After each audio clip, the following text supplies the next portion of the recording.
Hi, I'm Mike Harkey from the Mid-American Wind Museum. I'm one of the volunteers that help out here. We give tours and we also answer a lot of questions about windmills. Our windmills are basically deals with the 1800 type windmills. Russell Baker had a vision in 1992 to build this windmill museum here, and it was completed in 1994. They started with a few windmills and they just kept adding to it, and today we have roughly 52 windmills. We have the gift shop here, and then we have a movie theater, which is a 10-minute movie on wind.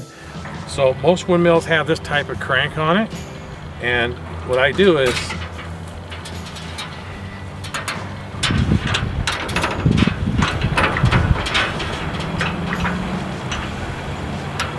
it should start turning. We have an 1889 barn that was taken down from a local town and donated to us and put up in 1994. We have some mills in there. Most of the mills are out in the yard, and we have a powerhouse with a windmill that's going through the roof that operates various pieces of equipment where we could actually use wind to do that. Okay, this is the aero motor that goes through this roof. It has gears that we use the wind to operate this shaft. And this shaft has pulleys that wrap around the pieces of equipment in here. The first piece is a corn shucker. The second piece is a wheat thrasher, and you see the wheel attached to the equipment in here. The belt would wrap around that, and the pulley would turn it because the windmill, we would use the wind to turn these pieces of equipment in here. There's a grinding wheel, the drill press down here, and that's just to show the visitors how this could be used to operate equipment. We have a Robertson Post Mill, which is a type they brought from England to Jamestown, Virginia in 1620. And the second floor is where the grinding wheel's at. Now what's unique about this windmill is the gentleman would come down the steps, he'd raise the steps, he'd push the wheel that's out in the park, and this windmill would rotate 360 degrees, so he could always keep it into the wind by just rotating it. He'd put the steps back down and he'd go back up and start grinding again. You would do this to raise the steps, and then you could either use a horse or your strength to push this wheel, and the whole house will pivot. And in the center is the center post that it pivots on, and I'll show you that when we go up inside. This is the post, the main post that pivots. This T here pivots the whole house 360 degrees.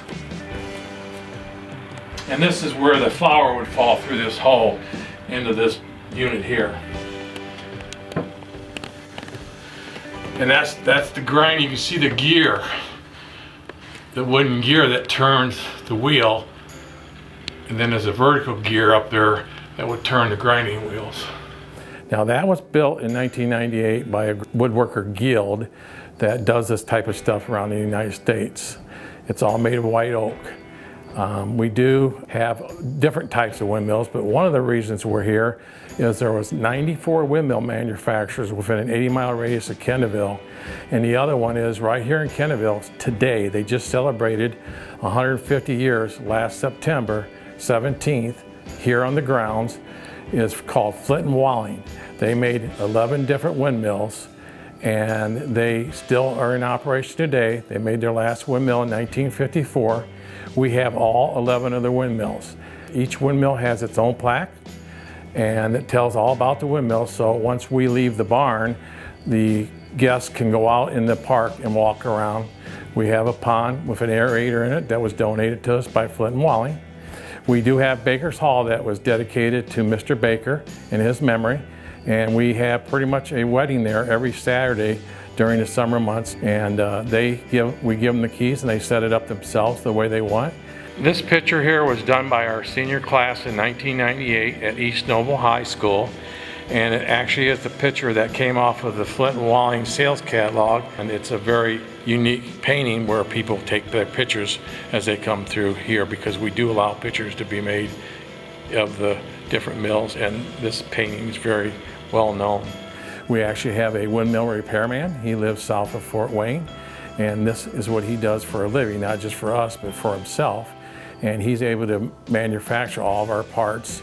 Now there's still a windmill manufacturer in San Angelo, Texas. They were in Chicago, and they moved down there, and they're called Air Motor, and they still make windmills today, and you actually can purchase a windmill from them. It's going to cost you a lot more than it did in 1860, but you can still purchase it, and if you got an Air Motor, you can still get parts for it. Now, Flint and Walling, we have to rely on our windmill repair guy to make the parts we need, if we need any here, and he does a very good job at that.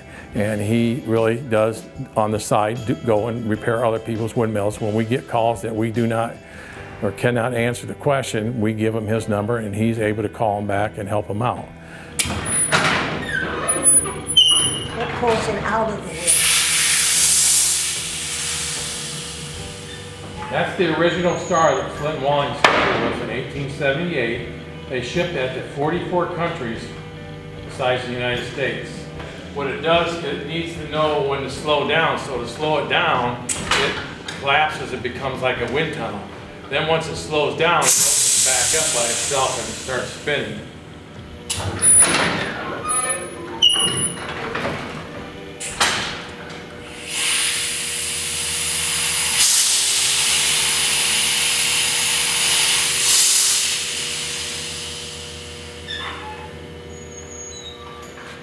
Okay.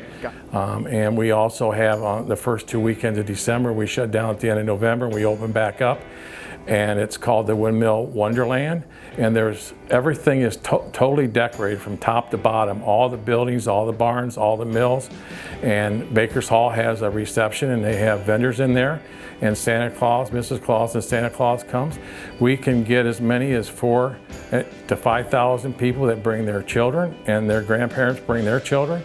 And our paths are lit with luminaries, and we have a live nativity scene on Saturday evening. And again, it's the first 2 weekends of December, and it's really interesting to see. Besides all the mills being decorated, we have ground displays all over the park also. So again, we put up 3 windmills today. We've got one out here. It's called the Samson, and it's an 18-foot wheel. That was dedicated to Sandra Day O'Connor, who was a Supreme Court judge. Her and her brother and the Secret Service came here in 2004, and that was dedicated to her. If you want information, we're at the website's MidAmericaWindmillMuseum.com. I want to thank everyone for watching, and please support the Windmill Museum if you have a chance. Thank you.